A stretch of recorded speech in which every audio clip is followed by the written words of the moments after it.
చెప్పండి నీకు ఎంత ఉంది భూమి ఎంత ఉంది 4.5 సార్.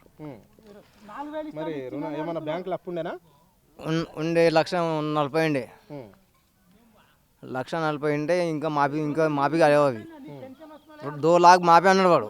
1,40,000 ఎట్లా కావు సార్? అయితే కావా కాలేదు.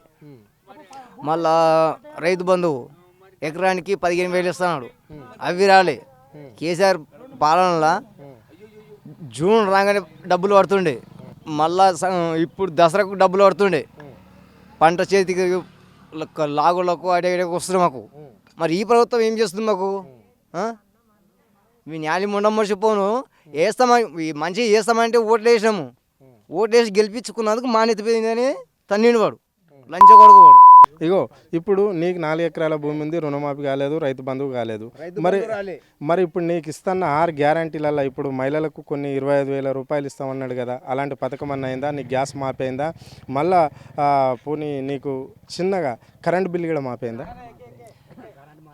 కరెంట్ బిల్ మాపైంది సార్. 6 పథకాలు అంటే ఏమేమి పెట్టింది ఆయన తినడానికి, ఆయన సంఖ్యలకే పెట్టుకున్నాడు. 6 పథకాలు మందికి వాళ్ళకి పెట్టలే ప్రజలకు. కాకపోతే బస్సు ఒక్కటి పెట్టి ఫ్రీ, అది ఇట్లా మొగళ్ళం టికెట్ పైసలు పెట్టి నీళ్ళ వాడితే ఆడవాళ్ళేమో సీట్ మీద కూర్చుంటారు.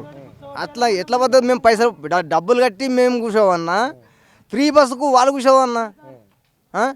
ఫ్రీ తీసుకుపోతున్నామని నువ్వు ఫ్రీ ఎక్కుతున్నామని బస్సు ఫ్రీ వేసినావు, సంతోషమే. మరి మేము మొగళ్ళం డబ్బులు కడుతున్నాం కదా, టికెట్ చింపుకొని మేము కూర్చోవాలి కుర్చీ మీద, వాళ్ళు నిలబడాలి కదా. నిజమా అవుతాం? ఇది రేవంత్ రెడ్డికి తెలవాలని ఇది మాట్లాడేది. నువ్వు ఫ్రీ ఆడిలో బస్సు పెట్టినావు, వాళ్ళు నిలబడాలి, మేము కూర్చోవాలి సీటు మీద, మేము కూర్చుంటాం. మేము డబ్బులు కట్టి టికెట్ తీసుకుంటున్నాము, కూర్చుంటాం మేము బరాబర్. ఇప్పటి సంది లేపేస్తాం ఈ నుంచి, ఆడపిల్లలను లేచేవని చెప్తాం అంతే. ఈ పథకం మంచిది కాదంటారు? ఈ పథకం మంచిది కాదు, నచ్చలేదు.